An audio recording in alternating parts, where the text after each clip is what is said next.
next guest has always been a little bit sceptical about the paranormal world, but when spirit Eduardo appeared in her bedroom one evening, she was far from spooked and she actually fell head over heels. Well, now her ghostly lover, a Victorian soldier, is a regular visitor. Brocarde joins us right now to tell us about her phantom partner. Morning, This is Brocarde. incredible. Thanks for joining us. You obviously can see how it might look on the outside. Yeah, of course. Like, I was sort of taking myself back to a time before this happened, and if someone said, oh, I'm in love with a ghost, I've been visited by this spirit, I'd be like, you sure? Are you okay? So, yeah, I can understand why people are totally sceptical, but... So what happened? Like, how did this first come about? Well, it was a really, really strange day. Like, it was one of those horrible days where thunderstorms, awful weather, like the typical horror movie day. Like, it was one of those horrible evenings. Where were you? I was at home, and I had one of those horrible days myself. Like, I'd fallen out with one of my friends. I was really, really upset. I was sort of tossing and turning, and I couldn't sleep. And it took me ages and ages to, like, I was literally lying there trying to fathom out what was going on in my kind of friendships and everything, kind of tossing, turning. And I literally just felt this burning sensation in my heart out of nowhere, like a really, really, like, warm, not a pain, but like a really, really warm, like my chest was exploding. You know that's not like a physical... Did you... That wasn't indigestion? I mean, I've never had a heart attack before or anything like that, so I couldn't liken it to something, but it was a physical burning and a deep sensation in my chest. Was it comforting or upsetting? It was alarming at the beginning because I didn't know what was happening, and initially it was just really, really intense and I was struggling to breathe, and it passed really, really slowly throughout my stomach, all the way down my legs, like this sort of burning, and then like out through the bottom of my body. So it's like a sort of spirit passed all the way down, and then I was like propelled forward. So I was lying down in bed before and I was bolted right, straight upright. So I was rigid, like almost like, you know, when you watch those horror movies and the exorcist sort of propels forward. So where's he then? It was literally like that. It was literally like I was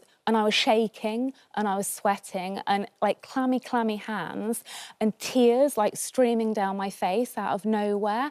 And then nothing, like then it literally went cold and I was just sitting there, bolt upright. It was pitch black, I couldn't remember because this is in the middle of the evening.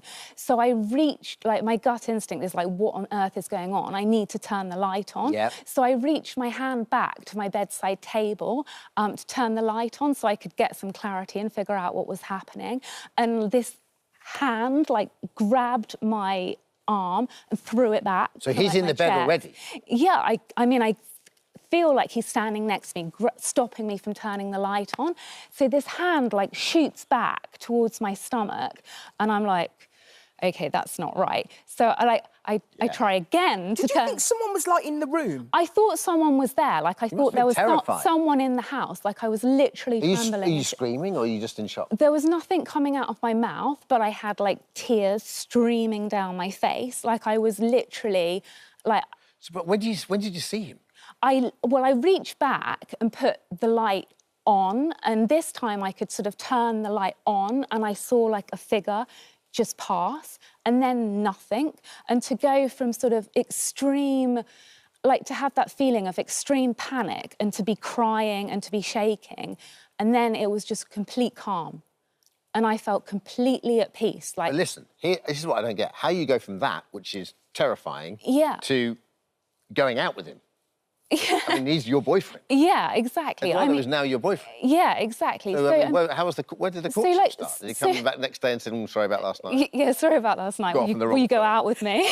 Stop out. Yeah. I'm just intrigued. Yeah, will you go out with me? Yeah. Go on. Yeah, so after that first encounter, like, it was something that, you know, when you have a bad dream, you wake up the next day and you think, oh, that sort of stays with you a bit. This stayed with me for days and weeks and would not leave my mind. And over the course of time, like, things would just start to happen, like weird and wonderful things would start to happen. So, like, it kind of felt like there was this sort of a thing almost possessing my emotions. So various odd things would happen, like I'd be having a shower and little love hearts would appear. And then like really strange things like I'd start to try and make a dialogue and try and make a communication to sort of like, who are you? Are you a spirit? Are you a ghost? Are you, like, why are you here? Like, I was trying to piece it out. Like, I was asking this, like, spirit, like, who are you? Blah, blah, blah, blah. And it's like, you know, and I would have visions, and I'd have strong visions of who this person was, and they would like speak to me and communicate, and it would just sort of evolve over time. And it's kind of like been a year and a half now that this presence has been around, and it's just got progressively more and more intense. And I felt like there's almost like a jealousy kind of thing going on, because... So he gets jealous. So tell us all about him. His name's Eduardo. Yeah, he's called Eduardo. So does he whisper in your ear and tell you that? Yeah, like the first time, on that first occasion, he literally left with the words saying, I love you. And I was like, what on earth is that? I will heal... Bit soon. Yeah, exactly. It's like, oh, you're keen, aren't you? Hi, nice to meet you. One stage at a time, Eduardo. Yeah, it's like, calm down, Eduardo, you're too keen. But yeah, he would literally like whisper in my ear, and like you'll feel like a breath of air going around your sort of body. So it'll be like there's a presence there.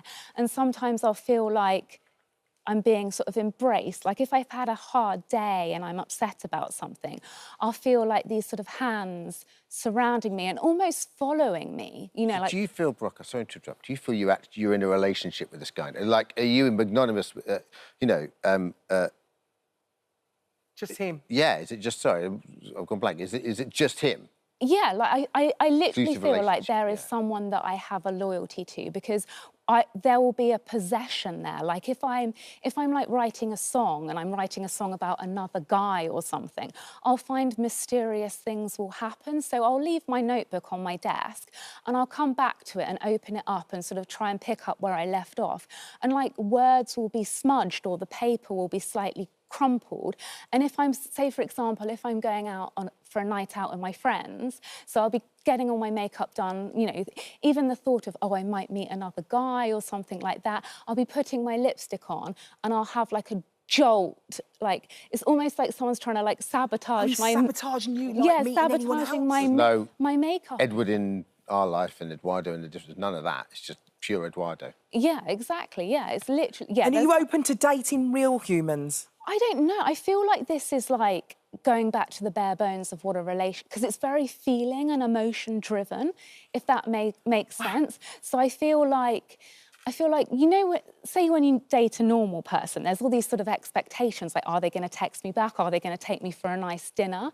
Like, I quite like with this that it's sort of spontaneous and he can just sort of appear and make me feel something, whereas it's not sort of like, oh, we're going on a date on Friday, which restaurant do you want to go to? It's literally like, oh, I'm here. And what do your, like, are you 100% convinced it's real? And what do your friends and family think? I mean, I've questioned it a lot because obviously, like you said, it's a bit out there, Sure. and I've tried to like logicalise why these things are happening. I've tried to put like rational explanations on, oh, what could it be? Like, could it be my imagination? Could it be something else? And I can't find a logical conclusion that would do all of those things to my body and make me feel that way. Do you know what, Brocarde? It's absolutely fascinating. I wish I could talk to you all day long. But honestly, we've run out of time. We've got to go to the break. But honestly, listen, as far as I'm concerned, love is love. So just enjoy your life and love. Thank you so much, Brocarde.